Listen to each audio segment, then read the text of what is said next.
संसार वृक्षमारूढ़ा पतन्ति नरकाम्यम् यस्तानुद्धरति शर्वान् तस्मै श्री गुरवे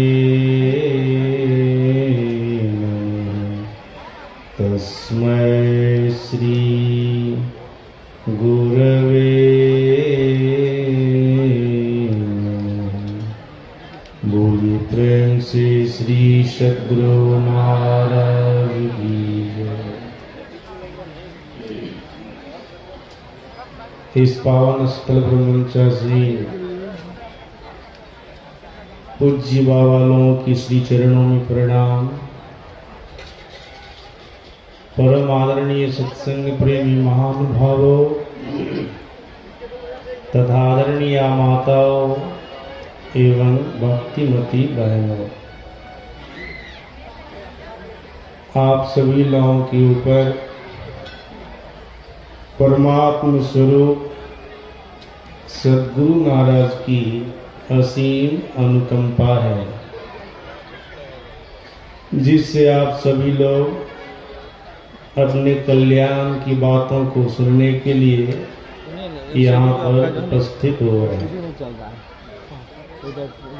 संत मत सत्संग के नियमानुकूल कुछ देर पहले स्तुति विनती के बाद सदग्रंथ रामचरितमानस सारस्वती से पाठ हुआ। पाठ के अंदर परमात्मा श्री राम का उपदेश था, जो अपने राजत्व काल में अपनी प्रजा को दिया था। हम आप सभी लोग बाबा लोगों से पाठ के आधार पर मनुष्य शरीर की विशेषता और इसकी उपादेयता पर बहुत ही सुंदर ढंग से प्रवचन सुन रहे थे। महापुरुषों ने कहली कृपा की है, जीवात्मा के लिए मनुष्य का शरीर बड़ा ही उत्तम शरीर है। इस शरीर में रहकर जीवात्मा अपना परम कल्याण बना सकते हैं। मनुष्य शरीर के अलावा किसी भी शरीर में रहने वाला जीवात्मा अपना परम कल्याण नहीं बना सकता है। एकमात्र मनुष्य शरीर में रहने वाला जीवात्मा अपना परम कल्याण बना सकता है। काकभुसुंडी जी महाराज से पक्षीराज गरुड़ जी ने पूछा था, 84 लाख प्रकार की योनियों में जीवात्मा के लिए सबसे उत्तम और बढ़िया कौन सा शरीर है? इस पर काकभुसुंडी जी महाराज ने पक्षीराज गरुड़ जी को कहा था, नर समान नहीं कवनियु देही, जीव चराचर जाचत जी। काकभुसुंडी जी महाराज ने कहा, ही पक्षीराज गरुड़ जी, 84 लाख प्रकार की योनियों में जीवात्मा के लिए सबसे बढ़िया उत्तम मनुष्य का शरीर है। इसके समान और कोई शरीर नहीं है। और क्या विशेष बात बोल दी, जितने चर अचर प्राणी हैं, चलने वाले और नहीं चलने वाले, सभी मनुष्य शरीर पाना चाहते हैं। आप लोगों को सुनकर के आश्चर्य भी लगेगा, ये चलने और नहीं चलने वाले प्राणी क्या होते हैं। ध्यान से सुनेंगे आप लोग। चलने वाले प्राणियों में पशु पक्षी कीड़े मकोड़े, इसमें जो रहने वाला जीव है, जो अधम शरीर को पाया है, उत्तम शरीर मनुष्य शरीर पाना चाहता है। नहीं चलने वाले प्राणियों में वृक्ष हैं, पहाड़ है, उसमें भी जीव हैं, वो कहीं चलता फिरता नहीं है, एक जगह स्थिर रहता है। ये नहीं चलने वाले प्राणी है, ये भी अधम शरीर को पाया है, वृक्ष वाला शरीर, पहाड़ वाला शरीर पाया है, मनुष्य शरीर पाना चाहते हैं। सज्जना, ये चर अचर प्राणी अधम शरीर को पाया तो उत्तम शरीर को पाना चाहता है। मानव जिस देवी देवताओं की उपासना करता है ना, वह देवी देवता भी मनुष्य शरीर पाना चाहते हैं। सुन रहे थे पाठ में, मर्यादा पुरुषोत्तम भगवान श्री राम कह रहे थे अपनी प्रजाओं को, हे प्रजाओं, आप लोगों को जो मनुष्य का शरीर मिला है बड़ा भाग्य से मिला है, और यह इतना उत्तम शरीर है कि देवलोक के रहने वाले प्राणी भी चाहते, देवता भी चाहते हैं। बड़े भाग मानुष तन पावा, सुर दुर्लभ सब ग्रंथ ही पावा गावा। सब के सब देवता लोग भी मनुष्य शरीर पाना चाहते हैं। आप कहेंगे इसकी खासियत क्या, इसकी विशेषता क्या है? तो पाठ में सुन रहे थे, मर्यादा पुरुषोत्तम भगवान श्री राम कह रहे थे, साधन धाम मोक्ष कर द्वार। मनुष्य का शरीर सभी साधनों का घर, मतलब सभी व्यवस्थाओं का घर है।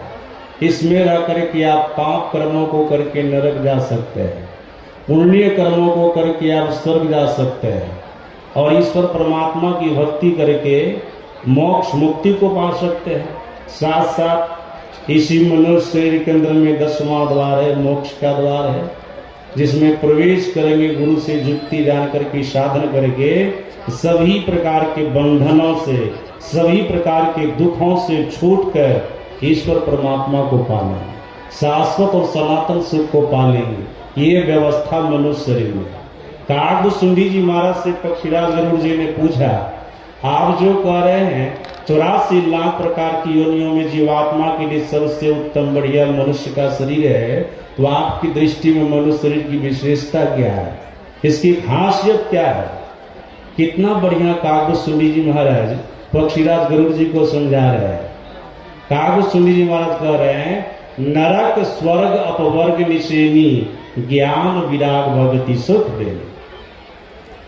काकभुसुंडी महाराज कहते हैं, पक्षीराज गरुड़ जी, मनुष्य शरीर के अंदर नरक में जाने की सीढ़ी लगी है, मनुष्य शरीर के अंदर स्वर्ग में जाने की सीढ़ी लगी है, मनुष्य शरीर के अंदर अपवर्ग मोक्ष में जाने की सीढ़ी लगी है।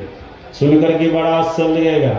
जो संत मत के साहित्य का अध्ययन करते हैं, संत मत के सत्संग में बारंबार सम्मिलित होते रहते हैं, उनको आश्चर्य नहीं लगेगा। इसका खुलासा सदगुरु महाराज जी ने बहुत बढ़िया से किया है। मनुष्य शरीर के अंदर नरक में जाने की सीढ़ी क्या है, मनुष्य शरीर के अंदर स्वर्ग में जाने की सीढ़ी क्या है, मनुष्य शरीर के अंदर अपवर्ग मोक्ष में जाने की सीढ़ी क्या है। सदगुरु महाराज जी ने करने कृपा की, आंख बंद करने पर भीतर में जो अंधकार दिखता है, यही भीतर का अंधकार नरक में जाने की सीढ़ी है। आप कहेंगे गुरु महाराज जी ऐसा क्यों कहा कि भीतर का अंधकार नरक में जाने की सीढ़ी है? इसका भी खुलासा सदगुरु महाराज जी ने किया। सदगुरु महाराज जी ने कहा, भीतर का अंधकार अज्ञानता का प्रतीक है। जब तक जीव भीतर में अंधकार देखता रहता है, तब तक जीव अज्ञानी बना रहता है, और अज्ञानी जीव से अनेक प्रकार की भूलें होती है, अनेक प्रकार का पाप कर्म होता है, नीच कर्म होता है। स्वाभाविक रूप से ये भूल करने वाला, पाप करने वाला, निष्कर्म करने वाला नरक में चला जाता है। इसलिए सदगुरु महाराज जी ने कभी कृपा की, भीतर का अंधकार नरक में जाने की सीढ़ी है। फिर सदगुरु महाराज जी ने कहा, भीतर का प्रकाश स्वर्ग में जाने की सीढ़ी है।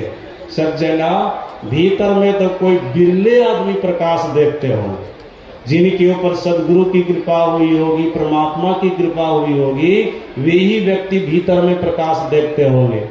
सभी लोग प्रकाश नहीं देखेंगे। सदगुरु महाराज जी कहते भीतर का प्रकाश स्वर्ग में जाने की सीढ़ी है। सज्जना, आप कहेंगे भीतर में प्रकाश होता है, आप लोग विश्वास कीजिएगा। संत मत की तीसरी साधना, मानस जब मानस ध्यान के बाद दृष्टियोग का साधन करेंगे तो भीतर में आप प्रकाश भी देखेंगे। हम लोग के सदगुरु महाराज जी ने कहा, मैं संत मत की तीसरी साधना मनयोग पूर्वक किया और इसमें सफल हो गया और अपने भीतर में प्रकाश देखा।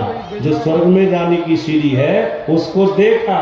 गुरु महाराज जी ने कहने कृपा की, सुखमनिया में मोरी नजर लागी, अगल बगल कहीं दृष्टि न डोले, सन्मुख बिंदु पकड़ लागी। हुआ क्या, ब्रह्म ज्योति खुल गई अंदर में, निशियंदियारी हदस भागी, ब्रह्म ज्योति की प्राप्ति हो गई, अंधकार खत्म हो गया। सज्जना, जो अपने भीतर में प्रकाश देख लेता है ना, अंधकार को खत्म कर देता, प्रकाश को देख लेता है। सदगुरु महाराज जी ने कहा, भा प्रकाश मिटल अंधियारी, सुख भयल बहुते रहे, गुरु कृपा की कीमत नाही, मिटल 84 फेरे। ये लाभ होता प्रकाश देखने वाले को। जब तक जीवन धारण करता, स्वर्ग वाला सुख प्राप्त करता है, शरीर का परित्याग करता है, तब भी वो स्वर्ग जाकर के सुख को भोगता है। जब स्वर्ग से धरती पर आता है तो 84 में नहीं जाता है, उनको मनुष्य का ही शरीर मिलता है।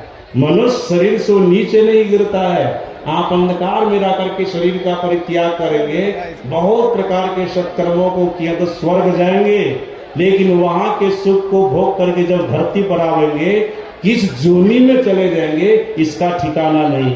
लेकिन प्रकाश में जाकर के शरीर का परित्याग करेंगे, याद रखें, जब तक जीवन धारण करेंगे स्वर्ग वाला सुख मिलेगा। शरीर छोड़ करके स्वर्ग जाएंगे, वहां भी स्वर्ग के सुख को भोगेंगे।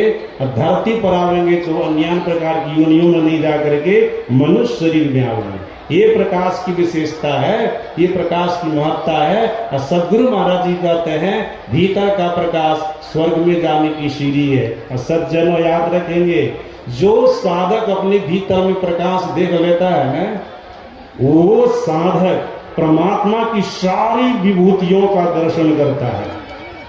प्रकाश में गए हुए साधक परमात्मा का दर्शन नहीं करता है, लेकिन परमात्मा की सारी विभूतियों का दर्शन करता है। ईश्वर परमात्मा की सारी विभूतियों का दर्शन करता है। हम लोग के सदगुरु महाराज जी ने कहा, एक बिंदुता दूरबीन हो, दूरबीन क्या करे, अब पिंड में ब्रह्मांड दर्श हो, बाहर में क्या फिरे। भगवान शंकर ने कहा भी है, ब्रह्मांड लक्षणम सर्वदेव मध्य व्यवस्थितम, संपूर्ण ब्रह्मांड मनुष्य शरीर के अंदर में है। जो साधक की बिंदुता को प्राप्त कर लेता है, मतलब प्रकाश को प्राप्त कर लेता है, संपूर्ण ब्रह्मांड को अपने अंदर में देखता है। संपूर्ण ब्रह्मांड को, सब देवता को सभी देवताओं को देखता है, सभी तीर्थों को देखता है, उनको सारी विद्या की उपलब्धि हो जाती है, मतलब बहुत ज्ञान उनको हो जाता है। ये भीतर के प्रकाश की विशेषता है। फिर सदगुरु महाराज जी ने कहने कृपा की, भीतर का सार शब्द अपवर्ग में जाने की सीढ़ी है। प्रकाश तो स्वर्ग में जाने की सीढ़ी, अब भीतर का सार शब्द, सार शब्द किसको कहते हैं, याद रखिएगा, सार शब्द कहते हैं आदि नाद को। परमात्मा को सृष्टि करने की इच्छा हुई थी, मौज भी थी दुनिया को बनाने की। उस समय जो कंप हुआ था, शब्द हुआ था, उसी शब्द का नाम है सार शब्द आदि नाद। सदगुरु महाराज जी कहते हैं, भीतर का सार शब्द आदि नाद अपवर्ग में जाने की सीढ़ी है, अर्थात मोक्ष में जाने की सीढ़ी। ये व्यवस्था मनुष्य शरीर के अंदर में है। स्वर्ग में जाने की सीढ़ी, नरक में जाने की सीढ़ी, अपवर्ग में जाने की सीढ़ी, और क्या, ज्ञान विराग भगवती सुख देंगे। इस मनुष्य शरीर में रह करके आप मोक्ष पाने वाला ज्ञान हासिल कर सकते हैं। इसी मनुष्य शरीर में रह करके आप संसार के विषयों से, प्रपंचों से विरक्त हो सकते हैं। सज्जना, इसी मनुष्य शरीर में रह करके आप ईश्वर परमात्मा की भक्ति कर सकते हैं। जिस भक्ति को करने से जीव सभी प्रकार के बंधनों से छूट करके ईश्वर परमात्मा को पाता है, शाश्वत और सनातन सुख को पाता है। ये विशेषता है मनुष्य शरीर की।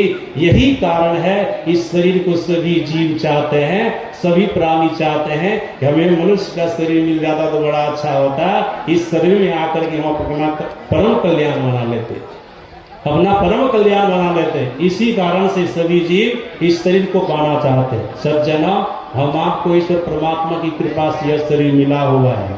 हम आप अपने आप को संसार के विषयों में, प्रपंचों में नहीं लगावें, ईश्वर परमात्मा की भक्ति में लगावें। केवल जीवन निर्वाह के लिए संसार में रहें, संसार के विषयों प्रपंचों में फंस करके रहें, लेकिन इसमें ला करके अपना परम कल्याण बनाने के लिए ईश्वर परमात्मा की भक्ति करें। इसकी जुक्ति सच्चे सदगुरु से जाने।